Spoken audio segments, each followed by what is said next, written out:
Asan xidmət konsepsiyası sərhədləri aşır. Hazırda Dövlət Agentliyi asan xidmət təcrübəsinin yayılması istiqamətində 20-dən çox ölkə ilə əməkdaşlıq edir. Bu çərçivədə Uqandada asan xidmət konsepsiyası əsasında ilk mərkəz istifadəyə verilib.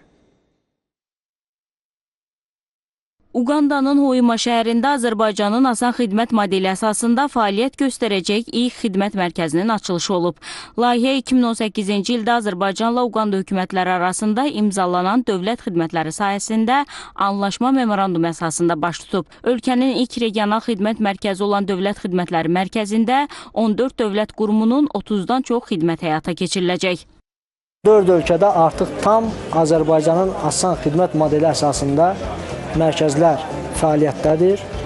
İlk əvvəl Əfqanistanda bu baş tutdu, daha sonra İndoneziyada, Özbəkistanda, bugün isə Uqandada asan modeli əsasında olan bir xidmət mərkəzinin açılışıdır.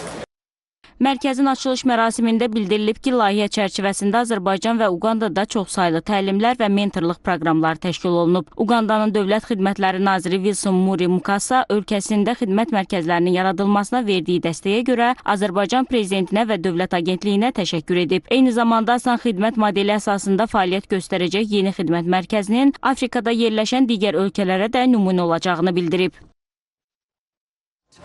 Regional Uganda Service Center Uqandada ilk regional xidmət mərkəzinin açılması Uqanda Dövlət Xidmətləri Nazirliyi vasitəsilə Azərbaycan Asan Xidmət Mərkəzləri tərəfindən həyata keçirilən uzun müddətli əlaqələrin, mentorluq proqramlarının və təlimlərin nəticəsində mümkün oldu. Əlbəttə ki, bu ölkəmizdə vətəndaş yönümlü, şəffaf və səmərəli xidmət göstərilməsinin başlanğıcıdır. Asan xidmət modeli dövlət xidmət göstərilməsi sayəsində ən qabaqcıl modeldir və biz şadıq ki, asan xidmətlə uzun müddətli əlaqələrimiz var.